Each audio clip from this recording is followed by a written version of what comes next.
Hey guys, welcome to Red's Projects. Today, going to strip down this Powerglide. Became pretty obvious last episode when I started to pull it apart that I have no idea what I'm doing. I'm definitely not an expert on autos. This will probably be the first auto I've pulled apart and put back together. Since last episode, I've had a good read through Powerglide manual and watched a couple videos, and I've got a little bit more of an idea of what I'm doing.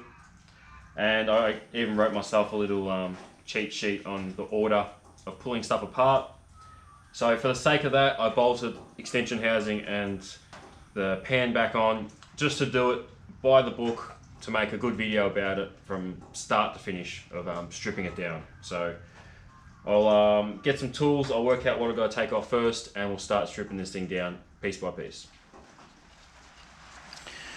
Alright, so first thing to come off by the book is the vacuum modulator and the valve inside it. If you get a thin spanner, you can take it off by the hex here, but I haven't got that, and I don't need this in the future, so I'm just going to use a pipe spanner and try and get it off. There we go.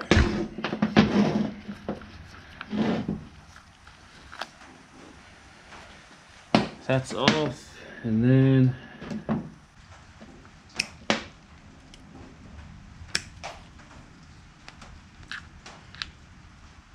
that's it, I think. Alright, so next part we pull the extension housing and the governor and stuff off. So pull the extension housing off. Set that aside. And we've got to tap this gear off, and then we've got to take this assembly off.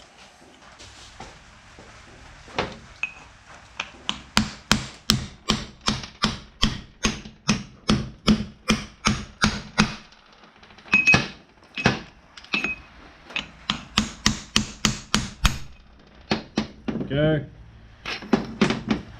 Obviously, if you want to keep your speedo, don't hit it with a metal hammer because it'll just go smash it up. I'm not, I don't care, so it doesn't bother me at all. Okay, next we take off the governor assembly, and I believe you just take this circlip off without it flying across the workshop. Okay, so a little circlip from the top there.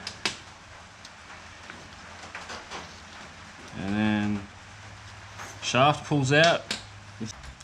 Okay, so now that shaft's out, I believe we just have to undo this little bolt here, and then this whole assembly slides off.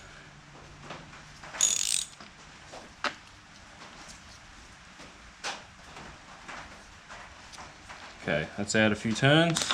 Oh, look at that, it's easy. That whole assembly comes out. Okay, so now we can take the governor support off. It should be these 4 bolts. Yep, 4 bolts at the back here.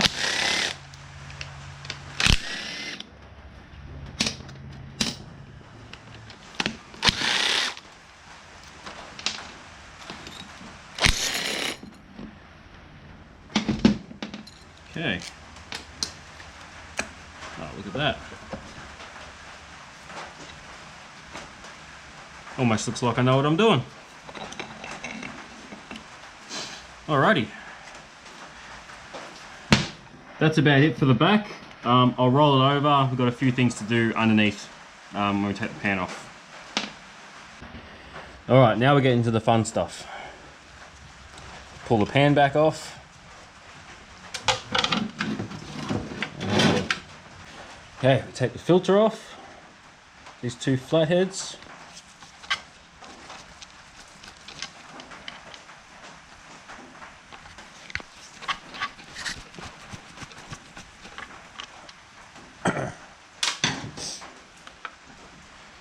That was easy. There's crap everywhere. Alright, now we start by taking this plate off here. This is the guide for the detent. So I'll zap these 2 off.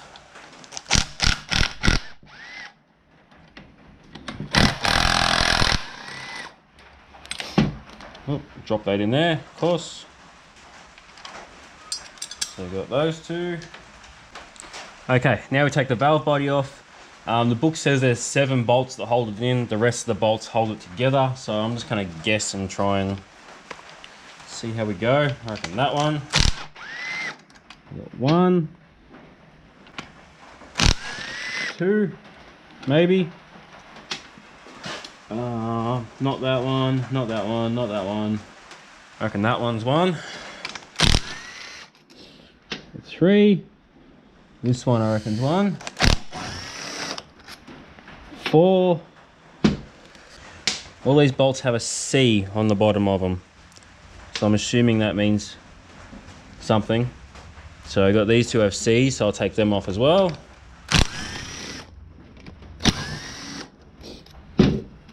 So what are we up to? 1, 2, 3, 4, 5, 6.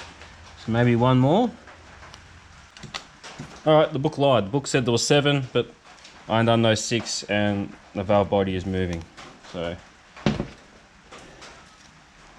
how do I get this off? How does that come off? Oh, okay, that just pops out. All right, this should just pull out, I think. There we go, look at that. Oh, and shit falls out. Beautiful.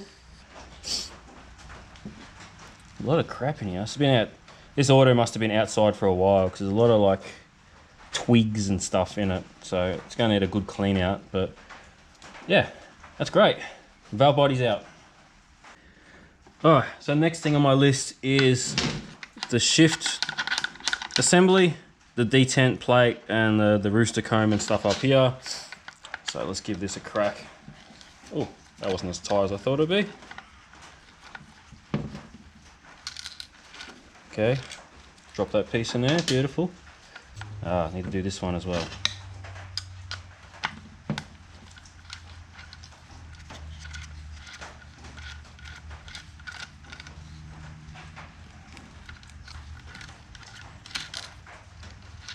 Drop that one in there as well.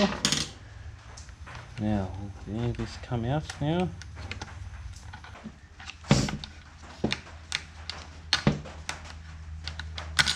Okay, that one's out.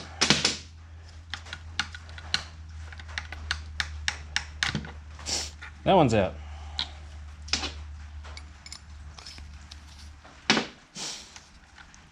All right, and this one just, yep, okay, that just slides out, beautiful.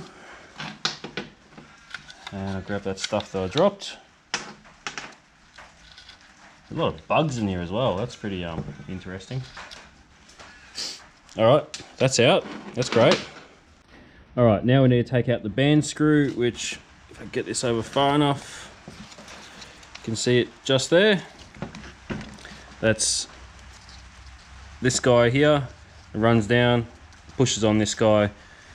That's for your band adjustment. So we just want to crack the nut and then we can undo the rod itself.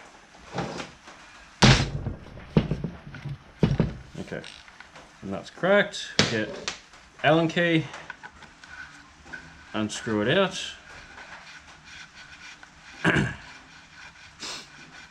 Supposedly these bend pretty easy, so I might look at getting a better one for this. That one looked pretty straight. Now we take this guy out.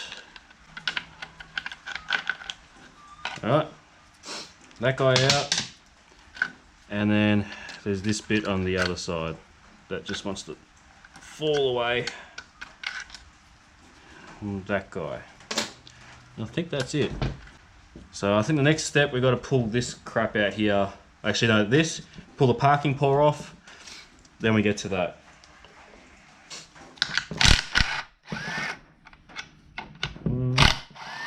That one. And just have stuff fall apart everywhere. Ugh, yum. Little circlip out to get that guy out. I'll probably just leave that in there for now.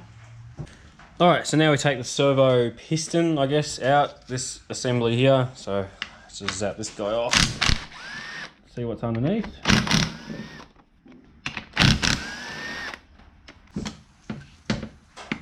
There we go. Okay, there's our cover there. This guy just push out. I think it does. Come on, buddy. go. Got a big ass spring in there. And that's about it. Cool. All right, now we get into the interesting stuff. We're going to pull the pump off.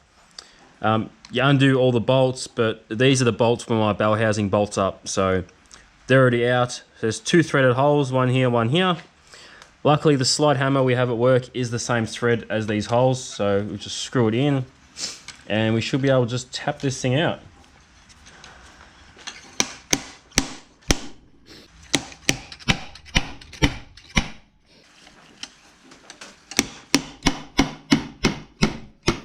And we're out.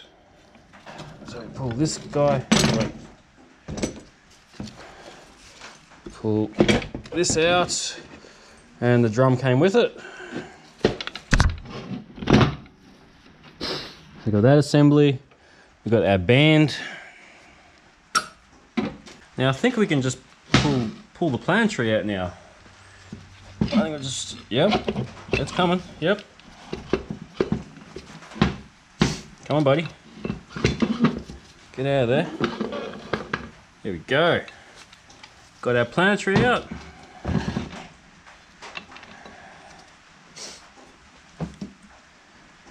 There we go. Definitely looks like the 182 gear. I have to check with some photos and that, but it looks like the weaker 6-cylinder gear. Okay. So now we've got this whole assembly. You've got the wedding band, which mine was really stuck onto the input shaft. It took some persuading to get off, but make sure you don't lose or drop that. Normally they just fall off, but yeah, mine was on there pretty tight. So then we can pull our clutch drum assembly off. I have to pull this apart shortly and see how many clutches are inside it, because I may need to replace this whole assembly with something that holds more. Then we got our input shaft, which mine's nice and crusty on the outside, but still looks half decent on the inside portion of it. And then we're left with our pump. And this like thrust washer looks a bit worn, but yeah, I don't know how bad is bad. But that's all out. You can pull this apart. I'm probably not going to do that just right now. I might do that a little bit later. But yeah, I'm going to clean up a little bit, and we're going to pull apart the clutch drum and see what it's like inside. All right, so let's pull the clutch drum apart. From my understanding, this is basically responsible for how much torque you can hold in top gear, and the band and your planetary is responsible for your first gear. So I don't know 100%, but from what I kind of gather is that when you're in first gear, the band is locked up, the planetary is doing its thing, it's spinning this, and the clutch is disengaged. When you go into top gear, the band lets go and the clutch locks up and you get direct drive 1-to-1, which that's my understanding. I could be completely wrong, but that's what I believe happens. So if you don't have enough clutches in here, it'll slip, which that's exactly what happened to my Falcon the first time I had the auto. When I first put the auto in, it did not have enough clutch plates in it and it would slip. It would slip most of the time, but it was mainly, yeah, if you went in top gear, it would slip in top gear. Anyway, let's pull this apart. So I've got one big circlip snap ring type thing. Pull this guy out. Pull this guy out. I think my planetary came with a new one of these actually. Got whatever that is. This is like the center of our clutch there. Anything else? That's something. All right, drop all these clutches out, have a look. That's all of them. Okay, so we've got 2 steels next to each other, which does nothing. And we've got friction, steel, friction, steel, friction, steel. And then we've got the wave one, which is like a cushion. It's just like a spacer and it's a bit of a cushion for gear changes and stuff. I know you can get rid of that and free up some space for more clutches. So it's steel, friction, steel, friction, steel, friction, steel. We could probably put another friction between those two, and then we would end up with 4 frictions and 5 steels. I don't think that's going to be enough. I think I need about 7 from what I've read and been told. What you can do is, if you look in here, this alloy part is your piston that puts pressure on it. You can machine that down and put more clutches in, and by the size of it, I could probably machine a lot off it and fit at least another 2 clutches in there. So I might be able to reuse this assembly. If not, you can buy this whole assembly complete that will have 8 or 10 clutches in it already, which is probably overkill, but you can buy them off the shelf. I think you can also buy this part. So if you machine it down and then this isn't long enough, you can buy a longer one of those. I have to do more research because I don't know enough about this sort of stuff, but yeah, I'm glad I got this apart. I can learn a bit more and work out if I need to buy any more bits to put this thing back together. Okay, so last thing I want to do is pull out the reverse clutches. Much like the clutch drum, there's just one big circlip in there that holds them all in, and then all the clutches can come out. So I'm going to try and pop that out quickly. This is kind of challenging. There we go. Okay, that took a bit of effort. All right, now I think everything should just come straight out. Is that it? Okay, what have we got here? Got another wave washer, which says just for smooth shifting. Got a steel, fiber, steel, fiber, steel, fiber, steel, fiber, and this big spacer looking thing. So how many do we have there? So 4 steels, 4 frictions. So same thing, I have to find out how many I need for the power level, because sorry, with the trans brake you've got the band is locked up tight and this is locked up tight so that you won't move anywhere. You can floor it and it's just stuck there. So you have to have enough clutches to hold the car steady. If you don't have enough, the reverse side of it will slip and you'll creep forward, I believe. Yeah, you'll creep forward, and if your band is not adjusted correctly, you can actually start creeping backwards when you're on the trans brake. So yeah, I've got to find out how many clutches I need. Same thing, there's a piston in there, which you probably can't see from there, but this big alloy part here, you can machine that to accept more clutches. And to get that out as well, you need a special tool, which I need to make, I think, to get that out. So that pretty much sums it up. Like I said, I still need to get this piston out. There's a whole bunch of springs in behind there. And same with the forward clutch. Get the piston out of that, and that's got a bunch of springs behind that as well. But I need to make something or use a press to get them out. So this pretty much does it for stripping this thing down. Alright, well today was fun. I've never really pulled an auto apart properly, and yeah, I've learned a fair bit from this, and everyone told me they're pretty easy to pull apart, and they are. Once you get the valve body and the stuff off the bottom, you tap the pump out and it all just falls out basically. So it's not as bad as I thought, it's not as scary as I thought, so it's been good. I've learned a fair bit. So now I just have to work out, do some research, ask a few people how many clutches I need to run in the reverse, how many clutches I need to run in the forward, and I need to buy a few things. I need to probably get a band because I haven't got one of those. The band adjustment screw, I should probably get one of those, stronger one. And yeah, in case I might need a new drum to hold more clutches, I'm not sure. I don't know this sort of stuff, so got to do a bit of research, do that stuff. A lot of this stuff won't go back in either. Obviously I've got new clutches, I've got a new planetary for it. The valve body's not going in, I've got another one for those. And like the modulator and the governor, all that stuff doesn't go back in. So it's going to be a lot of new components in there, and hopefully it all goes together well and works the way it should. Because once this is back together and in like ready to go in the car, then the car can go back together and be driven. So yeah, I got to push forward and get this done so the car can go to the next stage. So very exciting stuff, and yeah, it's been a good day. So thank you very much for watching. I'll see you next time.